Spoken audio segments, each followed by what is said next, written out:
Alright दोस्तों, आज comparison कर लेते हैं कुछ महंगे फोन्स का। ये है फोल्ड फोन्स Z Fold 7 और X Fold 5। X Fold 5 Pakistan में ऑफिशियली पीटीए लॉन्च हुआ तो ऑफिशियली सर्विसेज लेके आता है, लेकिन Z Fold 7 ऑफिशियली तो पाकिस्तान में सैमसंग ने लॉन्च नहीं किया है, लेकिन ऑफिशियल पीटीए अप्रूव पाकिस्तान में ग्रे मार्केट का जरूर बिक रहा है, जो कि 5 लाख के अराउंड 12,512 GB वाला वेरिएंट ऑफर किया जा रहा है। यहाँ पर 16,512 GB वाला वेरिएंट वीवो ने ऑफिशियली लॉन्च किया है। 5 लाख साढ़े 5.5 लाख के अराउंड जो है ना पाकिस्तानी मार्केट में बिक रहा है। अब ऑफिशियल प्रोडक्ट लेने का फायदा ये है कि भाई वीवो जो है ना वो आपको आउटर स्क्रीन का भी एक एक्सटेंटल कवरेज देता है।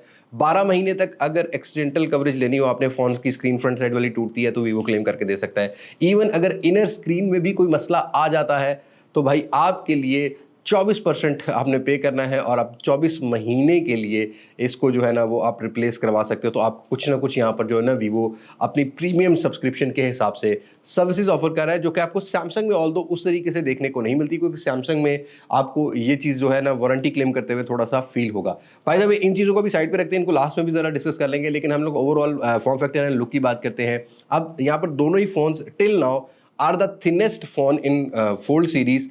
अब अगर वीवो की बात करेंगे तो 4.3 mm की थिननेस लेके आता है, 1 mm की कम थिननेस मिलती है जैसे ही अनफोल्ड करते हैं Z Fold 7 को। थोड़ा सा डिफरेंस है, दोनों ही पेंसिल से भी ज़्यादा स्लिम नजर आते हैं। वीवो थोड़ा सा राउंडेड कॉर्नर के साथ आता है। दोनों ही फोन्स के अंदर एल्यूमिनियम फ्रेम मिल जाता है, बट हिंज का फर्क ये है कि वीवो के अंदर कार्बन फाइबर वाली हिंज मिलती है और सैमसंग में जो हिंज है ये आर्मर हिंज देखने को मिल जाती है। सैमसंग में IP48 की रेटिंग आती है, जहां पर हमारा वीवो IP58 59 टाइप की रेटिंग ऑफर कर देता है। 3 मीटर का स्प्लैश रेजिस्टेंस या जो वाटर रेजिस्टेंस डस्ट रेजिस्टेंस है वो हमें देखने को मिल जाती है, जो कि हमारे सैमसंग में देखने को नहीं मिलती। तो IP रेटिंग का एडवांटेज वीवो को जाता है। जैसे ही इनको फोल्ड करेंगे तो थिननेस का थोड़ा डिफरेंस ये है कि वीवो 9.2 mm तक जाता है। 8.9 mm में Z Fold 7 जो है ना वो फोल्ड होके आपको एक आम स्मार्टफोन वाला जो है ना फील वो प्रोवाइड करता है।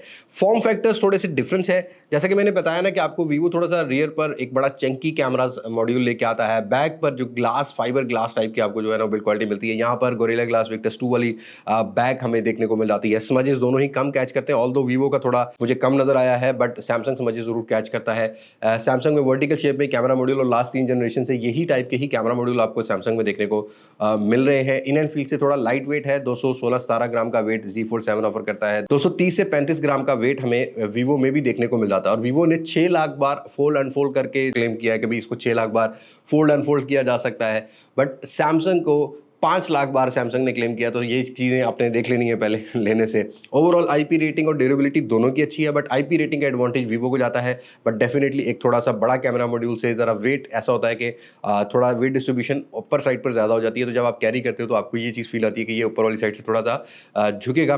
बट ओवरऑल अपनी वो जो X200 वाली सीरीज़ वाला फील है ना वो आपको देखने को मिलता है, क्योंकि यहाँ पर कैमरा थोड़े ज़्यादा देखने को मिल जाते हैं। तो मेरे हिसाब से ड्यूरेबिलिटी दोनों की ही अच्छी है, बट हाँ इन हैंड फील से थोड़ा मुझे बेटर फील हुआ है वीवो। बट ऐसा नहीं है कि सैमसंग भी इन हैंड फील से नहीं फील होता, बॉक्सी है और यहाँ पर राउंडेड कॉर्नर है, तो थोड़ा आपने ये डिफरेंस देख लेना है। बट स्क्रीन्स का डिफरेंस यहाँ पर आता है। अब स्क्रीन में सबसे पहले आती है अपर स्क्रीन। जो सैमसंग Z Fold 7 है बहुत ज़्यादा बॉक्सी जो है ना वो फील ऑफर करने वाला है आपको, क्योंकि इसके बेजल ज़रा बॉक्सी मिलेंगे। जो X Fold 5 है इसमें थोड़े से राउंडेड कॉर्नर्स के हिसाब से देखने को मिलते हैं। ऑल्दो स्क्रीन साइज की बात करते हैं तो Fold 6 से यहाँ पर साइज बड़ा मिलेगा Z Fold 7 के अंदर, जो कि 6.5 इंचेस का है। 2x एमोलेड है।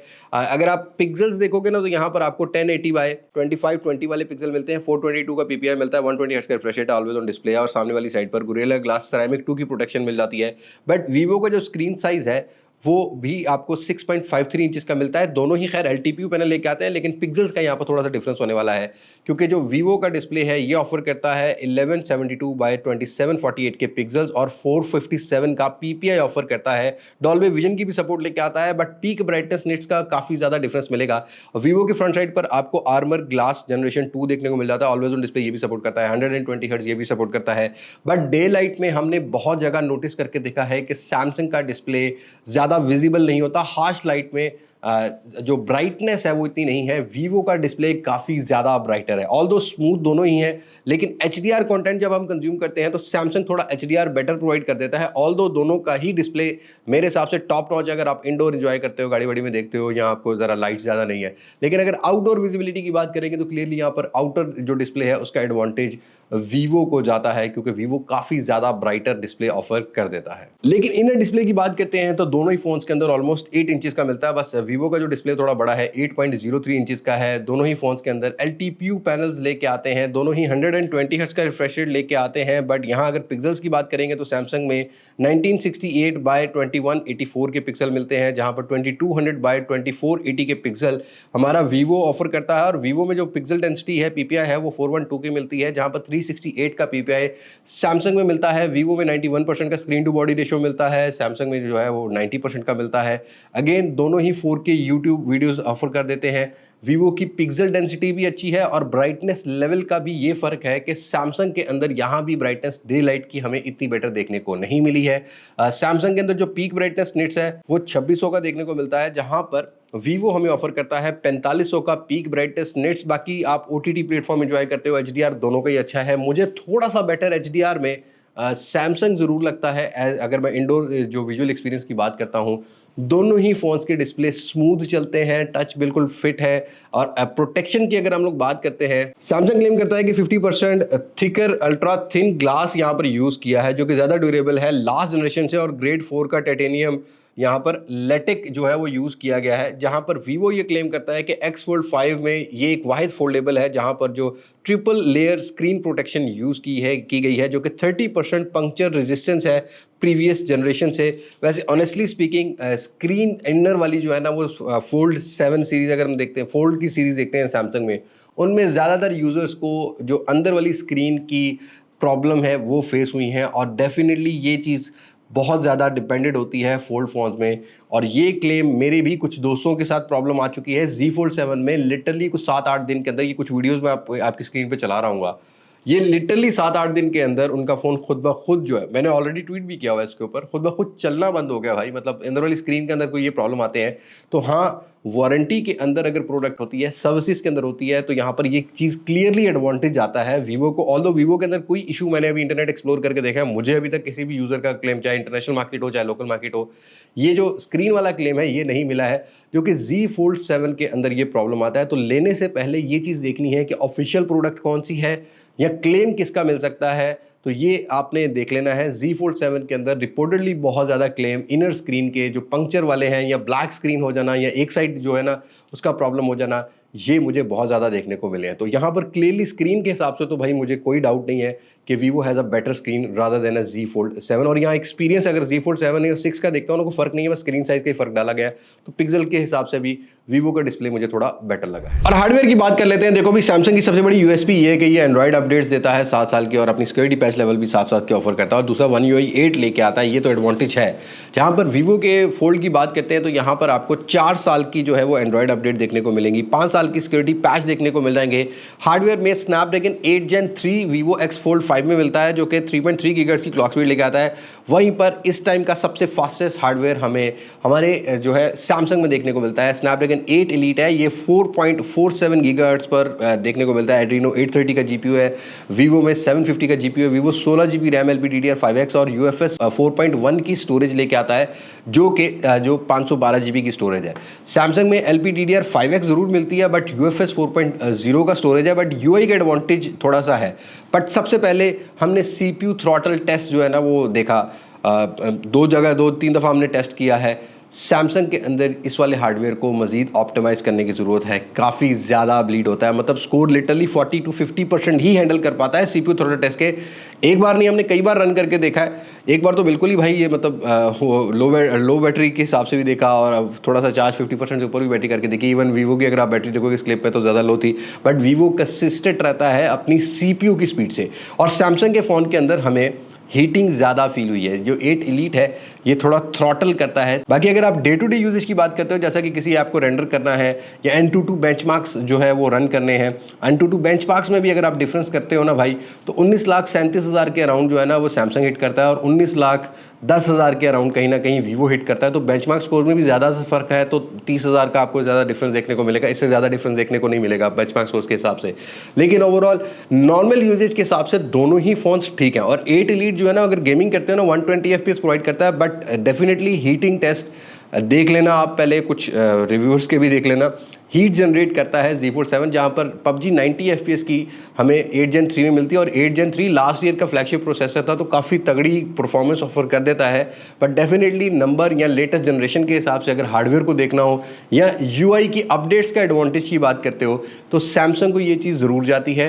बाकी ओवरऑल दोनों के अंदर आपको डे टू डे यूजेज में कोई भी मसला आने वाला नहीं है, चाहे इनकी अपनी UI की एप्लीकेशन हो, चाहे आप थर्ड पार्टी से कोई रेंडर वगैरह भी करते हो, और दोनों के अंदर आपको फोल्डेबल UI मिल जाती है। लाइक बहुत सारे स्प्लिट स्क्रीन वाले ऑप्शन देखने को मिल जाते हैं, आप बड़ी स्क्रीन में बहुत सारी स्क्रीन यूज़ कर सकते हो, चाहे वो Z Fold हो या आपका Vivo X Fold हो। और सैमसंग के फ़ोन को सैमसंग डेस्क का भी एडवांटेज है, लाइक आप सैमसंग का अगर इकोसिस्टम या विंडोज़ के साथ डायरेक्टली अटैच करना चाहते हो तो वो सैमसंग में चीज़ें मिल जाती हैं।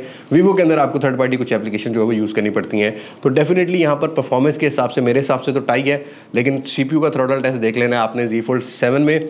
बाकी अपडेट का एडवांटेज तो ऑब्वियसली यहाँ पर सैमसंग को हमेशा से रहा है, सैमसंग बेचता ही भाई आपको UI है। उसके अलावा कुछ AI फीचर्स की बात करते हैं तो दोनों ही phones tons of AI features लेके आते हैं। सभी लेटेस्ट AI फीचर मिल जाएंगे, ये स्क्रीन पर आपके चल रहे होंगे।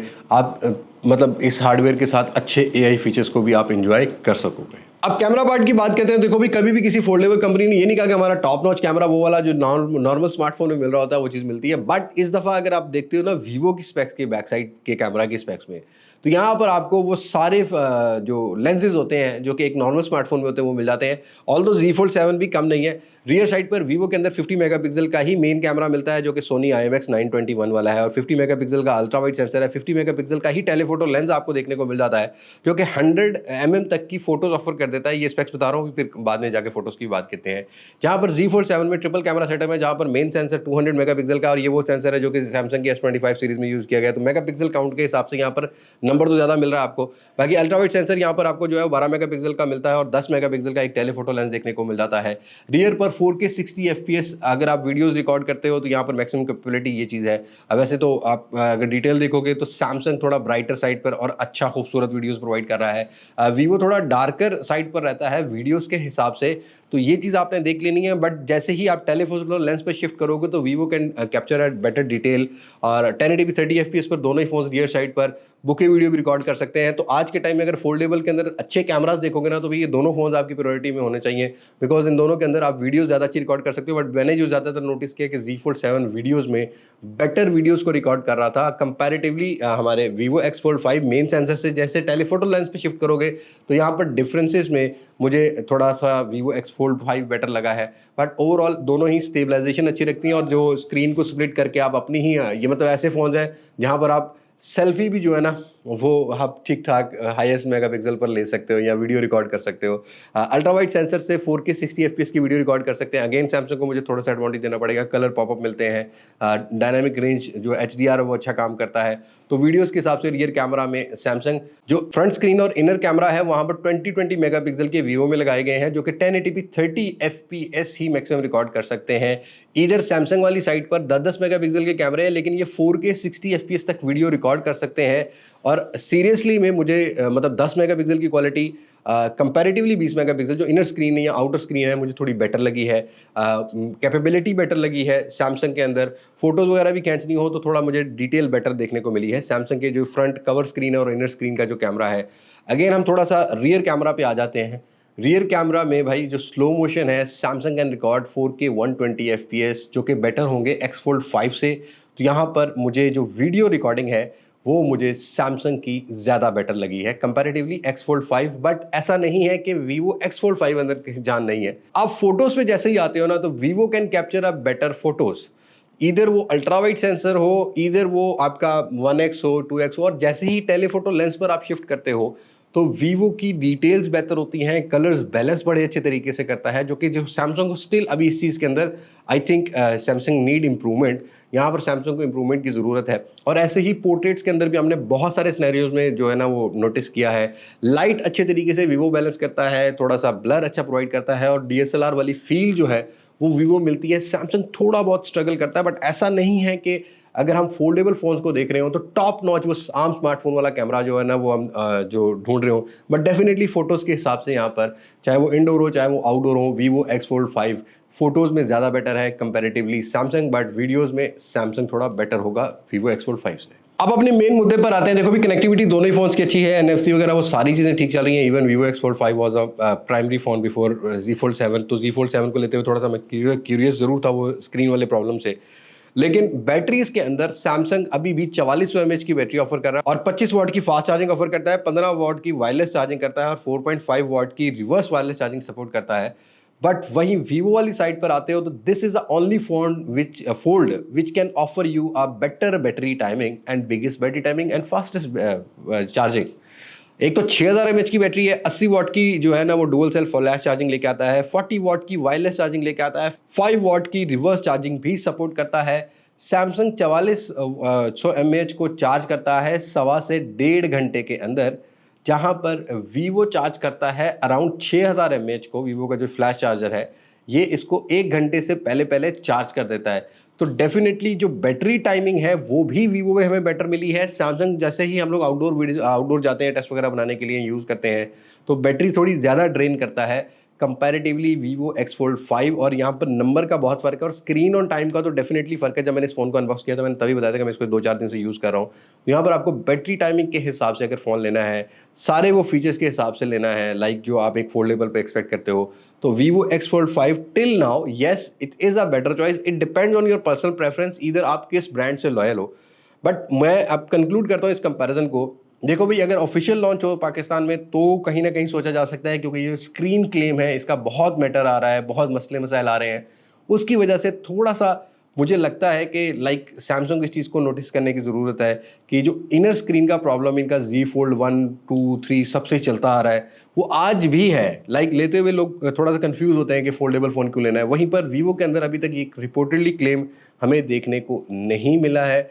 तो आज का मेरे हिसाब से तो विनर ये है, बट प्राइस डेफिनेटली वीवो को भी देखनी है कि कंपेटिटिव प्राइस कैसे एडजस्ट करनी है कैसे नहीं। I am not defending any products price, but definitely अगर मैं फीचर्स की बात करता हूँ या अपने एक्सपीरियंस की बात करता हूँ तो 8 Gen 3 को छोड़ के बाकी सारे ही फीचर्स मुझे ज़्यादा बेटर देखने को मिले हैं हमारे Vivo X Fold 5 में। एक्सपेक्ट हाँ इसमें वीडियो रिकॉर्डिंग भी आती है, बट अगर सिंगल इससे भी वीडियो रिकॉर्ड करोगे ना तो वो भी अच्छी रिकॉर्ड हो जाएगी। तो आज का विनर है Vivo X Fold 5 और नो डाउट सेकंड नंबर पर हमारा Z Fold 7 भी आता है। आपकी क्या चॉइस होगी, do let me know in comment section. बस आज की वीडियो में तो मुलाकात होगी नई वीडियो में किसी नई अनबॉक्सिंग, किसी नए रिव्यू, किसी नए कंपैरिजन के साथ।